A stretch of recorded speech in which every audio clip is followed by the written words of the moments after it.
Good afternoon, everybody. Welcome to our webinar. I just want to do a quick sound check before we start. So if you can hear me, if you could put yes in your chat box, we'll just make sure we're all live and you can hear us and see us okay. Just let that catch up. It's always good if your audience can hear you and see you. Let's just wait for those to filter in. I think there is a slight delay from live to when people see us. Perfect. So people can see us and hear us. Amazing. Thank you and welcome to the session. We are going to be going through today an overview of the UKCCF Awards Programme for 2024. My name's Chantel Newton and I'm the Marketing Manager at UKCCF. I'm also the Awards Director for this year and last year as well.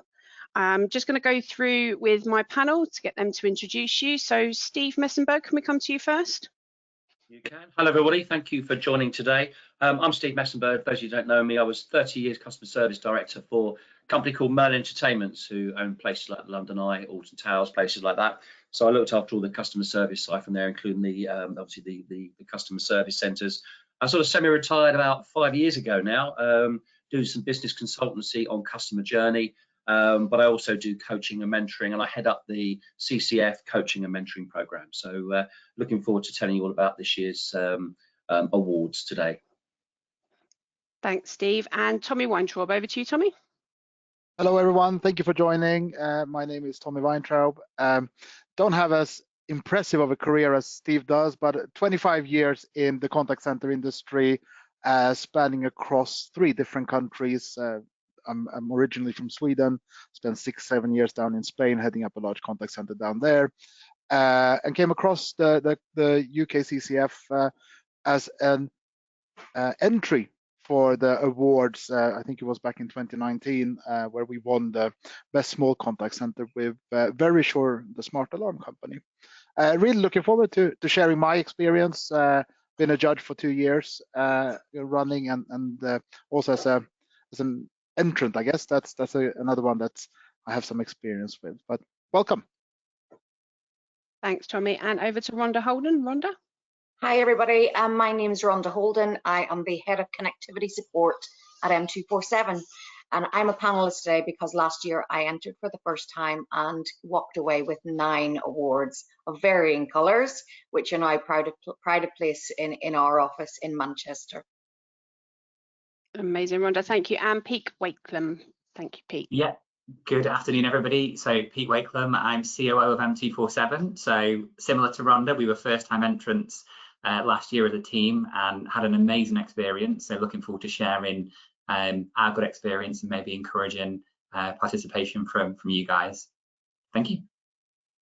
Amazing panel, thank you very much. Well, audience, we're going to head quickly into our presentation, but today's session is recorded, so if you do need to refer back to it, it will be posted onto the UKCCF Awards website. You'll see the address for that on the slides as we go through. It'll also be emailed to you as well, so please feel free to share that to anybody who you feel would benefit from that. Now, I'm going to attempt to share my screen. I'm having a couple of technical issues, so bear with me. Let's see if we can get this.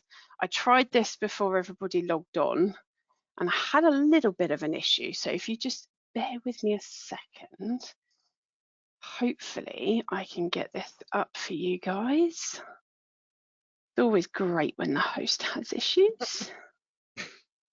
How's that? Can we see that? Yeah, I've got it.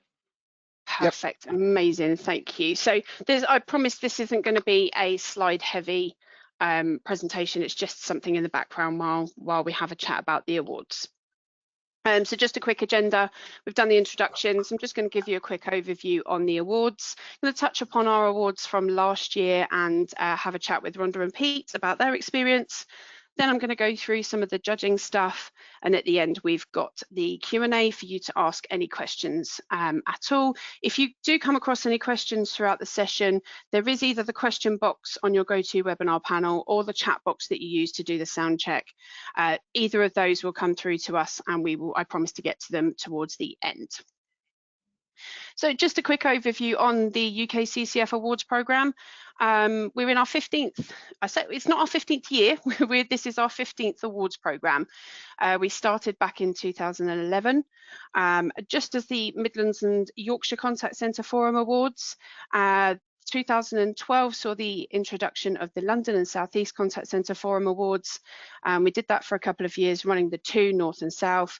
And then there was a call from our members to merge. So in 2016, we launched the National UK Contact Centre Forum Awards Programme. And we pride ourselves in recognising not just the big companies and the big teams that you guys have, but also the individuals as well. So we have categories that include Agent of the Year, Team Leader, Manager, because they're all an integral part of the contact centres and they all deserve to be celebrated. In 2024, we've got 29 categories, 3 brand new categories this year, which I am going to run through. And again, one of the pride of the UKCCF Awards is our unique judging panel, which consists of judges from across our industry in specific expertise areas. So just a quick overview of the categories. These are the individual categories. The 2 new categories for this part of the awards this year are Senior Agent of the Year, which was actually done on feedback from my judges last year. So we've introduced the Senior Agent of the Year and also the Vulnerable Customer Champion of the Year award. So they're the 2 brand new categories for the individual section. And the nomination forms for all of these are available on the website, but I'll go through that for you at the end. Team categories have stayed the same as last year, so complaints management, customer experience team, customer service team, recruitment team, social customer service team and support team of the year. Now these categories like support team of the year, my judges felt last year that it would have benefited from them being separated, so that's what we did. We did a with support person as well, we did operations and we did IT, so they're not kind of limited just to customer service or just to IT or just to support. We can introduce, if there is call for it, segregated, so it's just a lot fairer for nominees. Here's company categories that we have this year, and you'll see there at the top the newest one for the company categories is inclusivity and diversity. I'm still working on this category at the moment. It's such an important category to us that I want to make sure we get this right when we launch. So you can request the nomination forms for this. You'll just go on a waiting list to get that nomination form when it comes out. You can see at the bottom there, we've got the bigger categories that we run, so that small, medium and large contact centre of the year, they're always popular. Last year, we weren't able to get out and do site visits, but this year we will be doing site visits. And something to note with those bottom 5 categories there, the closing date for those ones is a month earlier than the rest because we are wanting to get out and do those site visits this year. But again, all of that information is available on the awards website. So just to touch upon our winners of last year, here's a lovely shot of all of our winners. And I just wanted to showcase a couple of the winners from last year.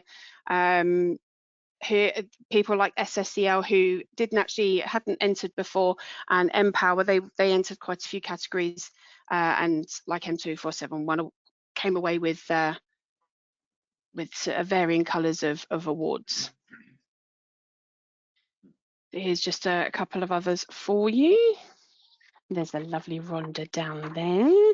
At this point, I do just want to bring Rhonda and Pete in and just have a chat about their experience of the awards whole process really from last year, just to give you an insight into how it all runs. The reason I sort of approached M247 is because they'd never entered the awards before, and I just felt it was important for you to hear from somebody that it was brand new and fresh for them last year, so they can give you information on how they felt it went. So Rhonda, can I ask you what made you enter the UKCCF Awards last year?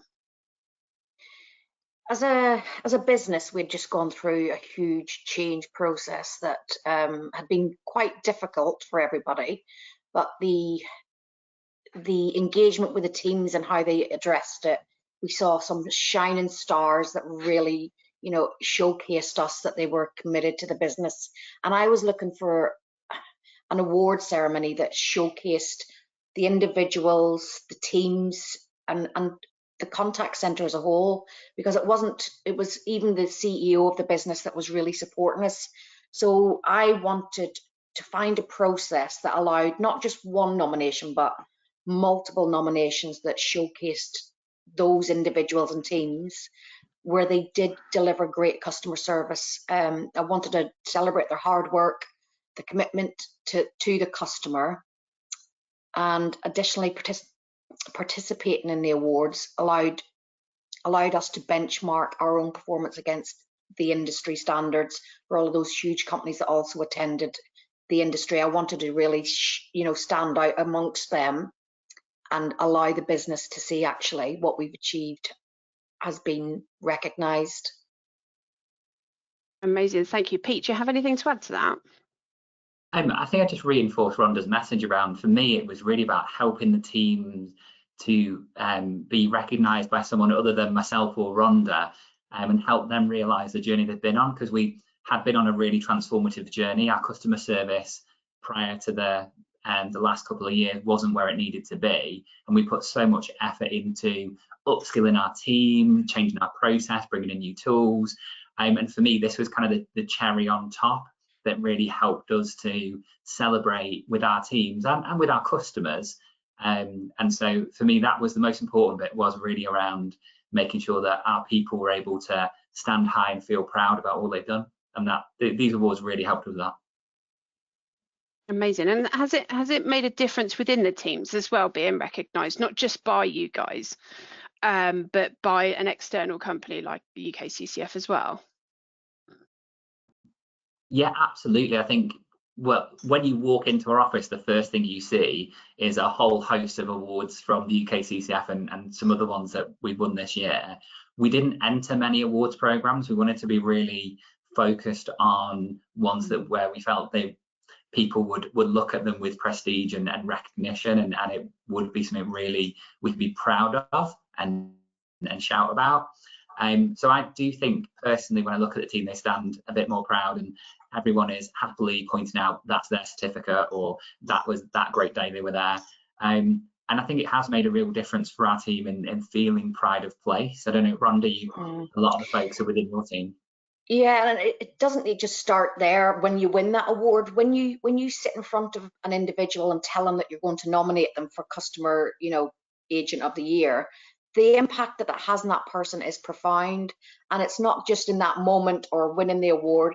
It's a lifetime thing for that individual, knowing that they've been nominated, and then winning it is obviously, again, a lifetime achievement that's never forgotten. That's permanently on your CV. And it's just had such a profound effect on those individuals and the teams as well. And as Pete said, when we walk through that door every morning, we're reminded of that success. And our sales teams, they go out now and talk about how we are contact center of the year, customer service team of the year. It's a long-lasting impact that we've taken away from that process. It's so good to hear, because it's definitely something that we set out to do. We want to make sure these individuals are celebrated. It's such a great industry that we all work in, and it needs to be celebrated. Yeah. What about the nomination process? How did you find the nomination process, Rhonda? Again, I'm not just saying this because you're there, Chantel, but it was from the first click of that website, it was inviting. You click on what you want to apply for, you get the nomination form straight away. If you think a week later, oh, I might want another one, you just get that information back straight away. It was so well organized and transparent. From that initial application to the final judging, everybody was so helpful. They were very open and honest, and how you managed to meticulously carry that out was unbelievable.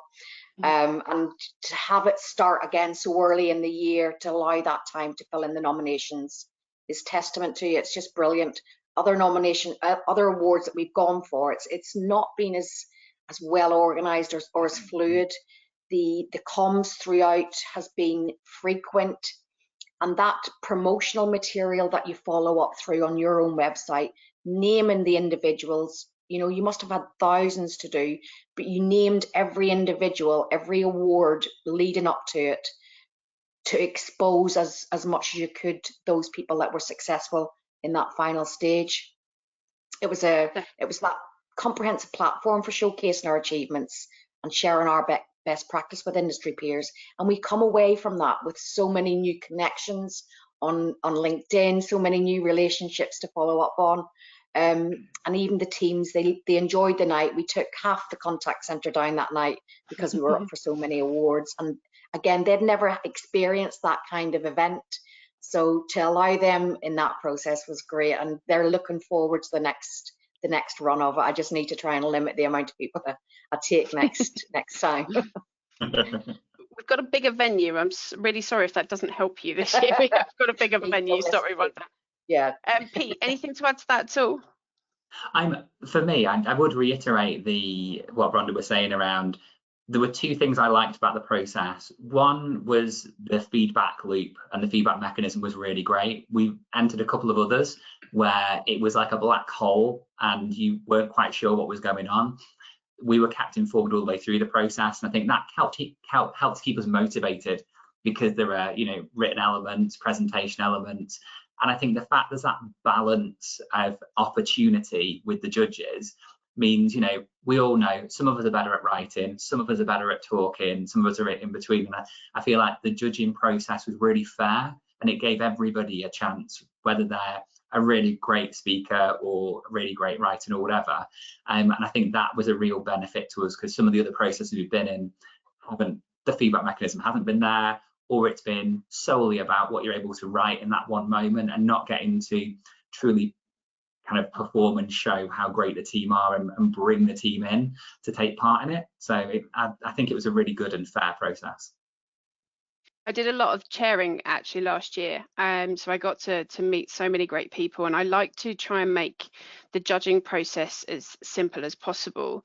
I fully understand and fully appreciate that on the other side of the screen that the nominee is going to be nervous. They may not like presenting, they may be anxious. So yes, it's so vitally important, the message they're trying to deliver, but I do try and make them feel at ease, have a chat. We make sure that we tell them that we're not judging their ums and their ahs or technology failures.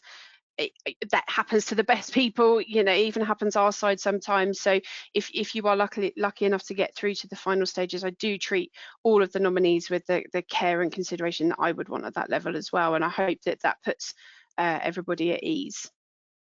I'm just going to pop on to, I apologize, I should have gone onto that screen. Just going to head into the judges section of this little chat that we're having. So again, something that we do pride ourselves on at UKCCF is our unique panel of judges. They are selected due to their area of expertise within the industry. We do have UKCCF members that are involved. We also have UKCCF non-members that are involved. We pride ourselves on our impartiality in the awards, and all of our judges also sign NDAs, so any information that you do provide to UKCCF is completely secure and safe. We've got a bigger panel of chairmen this year, so I don't know who that first one is. We'll skip her, but we will go on to the lovely Steve Messenbird. He's a chairman again this year for me. Steve, you've done it for a couple of years now. I'm actually going to pass you over to Steve, so Steve can just have a little chat as a chairman and give you some hints and tips on what our judges are going to be looking at this year. Sure, thank you, Chantel. Yeah, I've judged for many years on these awards, and had the privilege the last couple of years to chair them. And what Chantel said that's now about making people relaxed and enjoy the experience is just so important. I think there is a tips and tricks sheet which I think Chantel will probably send to people maybe, but one of the comments that we put on there was, this is not an exam you're going through. This is for us to see the great achievements and share the successes around our industry and see these great stories that are going out there. We're not there to catch you out. And I guess one of the biggest reasons that people don't win is they don't present against the brief. I've been judging these for many, many years, and everyone's got a great story, but we mark you and we score you against the brief. So when you look at the brief, you look at the nomination form and you fill your application form out and you see all the categories that are on there, but do your nomination form against that brief, because we will judge you against that. So when you're presenting, make sure that you're going through that brief and that you're covering all the points off on there, because it's as simple as that. Tell the story, go into the finer details, look at where you were, where you wanted to be, and how you got there. As simple as that. And tell that story to us and measure the successes. Use numbers, but be careful with numbers, because we do challenge on those from time to time. But you can't kid a kidder. Done these myself in the past, and you can't put numbers on there and not get called out. But just make sure the finer detail, the finer point is there, and you're ready for questions at the end, because there always will be questions that we will come up with. Not there to catch you out. We're just there to fill those gaps in. But the key thing is enjoy yourselves with it. And I say the key thing on all of this is present against the brief. Can't stress that enough. I think that's probably Tommy. Anything else you want to add to that? No, I think spot on with the presenting against the brief. Almost use it as a checklist when you go through your presentation, when you're writing your presentation. It's about telling your story, and I think Chantal shared last year about who's better to share your story than yourselves. So put your people forward, bring your agents with you. That adds a lot of extra impact to hear from the people who are dealing with the customers and who are doing the job. It's one way of sharing from a management side how great your team are doing, but to hear that from the specific individual is even more powerful. When it comes to numbers, yes, please do use them. I am a numbers guy, but there will be questions. So top tip is make sure that you know your numbers and that you back them up with substantial information around how you got to that specific number.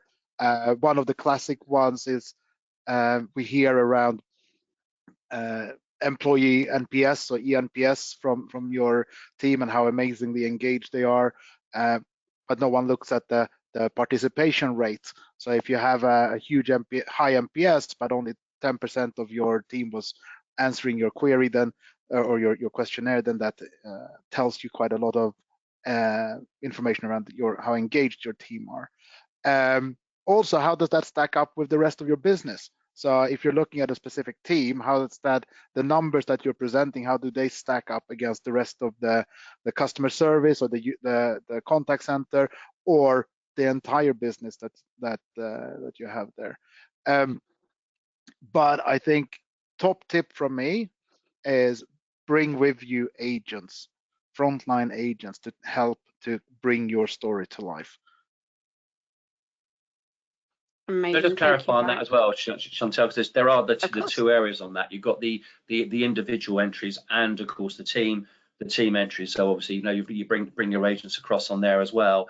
Just one tip on the individual side of things: if you're putting a team leader through or a member of the team through for any of the awards, we're there to look at what they've achieved and what they've done. And we have seen in the past where the person that has nominated them or the manager of that person has basically brought them along and done the presentation for them.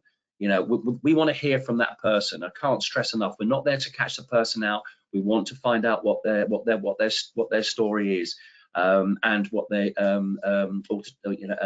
against the brief. We're not there to listen to the person that is nominated, who's nominated that individual. So please just bear that in mind if you are entering any of the individual award categories. Thanks, Chantal. Absolutely. And again, it's going to be quite nerve-wracking for the individual, especially if they're not used to presenting. But please be assured, I'm umming and ahhing now, and I've done webinars for quite a while now. We don't judge on anything like that, and I will look after them, I promise, especially if I'm their chair. I promise to look after them. So the other chairman that we have this year is Elaine Lee from Reynolds Busby Lee, and Chris D'Souza from CGI. You may have seen him last year. So I am working at the moment on a judging schedule, so before finalists are actually announced, I will be able to publish a judging schedule, so you'll be able to get a grasp on which category is being judged on what days. The only information that won't be obviously available is what times, etc. But I will be able to publish a list on the website of what categories are being judged on what day. Now, the judging sessions they run for an hour, and it comprises of a half-an-hour presentation with your finalist. If they want to bring slides along, please let them feel free to bring slides along, do some sort of presentation, that's absolutely fine. But they'll get 30 minutes, and we're quite strict with those 30 minutes to present to the judges. The judges don't interrupt, they leave all of the questions to the end because it can be quite off-putting. So if they are nervous, if they are anxious, asking a question mid-presentation can throw them right off track.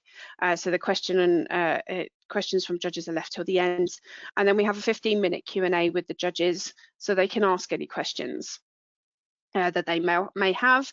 Then after the 15 minutes, we let the finalists go, and the judges confer and talk about grading. With regards to how many judges there'll be in a session, it's a minimum of 2 judges and 1 chair. I think it's quite overwhelming, the situation they're in anyway. So I'm going to put a limit of 4 judges and a chair this year, just again to try and alleviate a bit of that pressure for your nominees. The full list of judges will be on the website as well, so you'll be able to see who is judging what category and sort of get an introduction to them before those judging sessions start. Judging, we're looking around end of September, beginning of October. Again, the dates will be announced shortly. The handout that Steve was talking about is on the handouts tab. It's a PDF. If you struggle to access that, if you just put just a little note in the chat box, I can pick that up afterwards and just send it to you straight by email. So you get the full hints and tips sheet by email. Careful how you say that. Let's go back. Okay, so does anybody have any questions? We've got a couple to start off. Is there a charge to enter the UKCCF Awards? It's free for UKCCF members to enter. If you are not a UKCCF member, it's £270 plus VAT, but that gets you unlimited nominations. So it's not per nomination, it's not per category. It's a one-off fee of £270 plus VAT.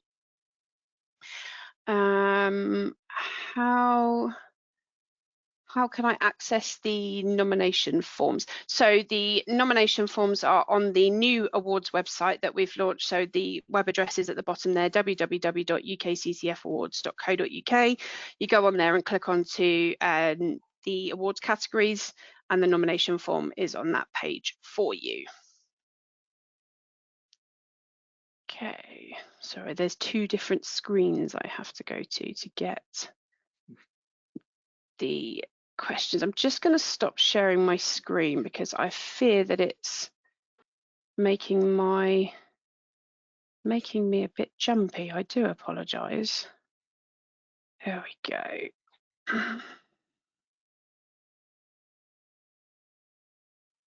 Just making sure I'm. Well, while you do that, Chantal, just one thing that popped up in my mind. We spoke about the importance of being fair when it comes to the 30 minutes. We're very, very strict on that 30 minutes. Of course, if you have any technical issues or struggle with the technology, then we will stop the clock and then we will restart it once those technical issues are resolved. So there's no need to fear that, oh, I can't get my PowerPoint presentation up, or I can't share my screen, or things like that. That will not be taken away from your presentation time. Absolutely. And we don't mark on that sort of stuff either, so no. You won't lose marks. We're not that mean, are we, Tommy? Not at all. Not at all. We want to hear your story. The story is what we want to hear about. There's just a question here on, the judges have also already touched upon it slightly. What should I include in my entry? Just to reiterate what both Tommy and Steve have said, in each nomination form is a criteria. It's listed in the actual nomination form. You haven't got to go on the website to find that separately or anything. It's listed in there. Set your nomination to that criteria. The more strict you are with that, the better it will be for you. Again, numbers, like Stephen and Tommy have said, numbers, back up your numbers, and make sure you can back up any statistics, etc., that you give in those nominations as well. Especially if you get Tommy, because Tommy's very much a numbers man. When are the winners announced? The winners will be announced on the 8th of November 2024. The venue is already booked. We are going to the Voco St John's Hotel in Solihull. It's very close to public transport links, and also I believe I'm not going to attempt the road. It's near a motorway. I'm so sorry, I don't drive. It's near a motorway, but the full venue details are on the awards website. And I think that, unless anybody else has got any other questions, I think we've covered everything off. I'm just going to double check, see if there's anything in the chat. Nothing in the chat. I think we're actually good. Let's just double check. Any questions at all before we head off? No, there's nothing here. So again, the awards website is www.UKCCFawards.co.uk. If you do think of any questions after this session has ended, please feel free to reach out to me either on LinkedIn or my email address is chantal@uk-ccf.co.uk. And I do hope to see all of the lovely names that we've got in there. I do hope to see nominations from all of your organisations very soon. I just want to say thank you to Rhonda, to Pete, to Steve and to Tommy for joining me today, and for all of you for taking the time to join us. Thank you very much and goodbye. Thank you, everybody. Thank you. Bye-bye. Thank you. Bye, guys.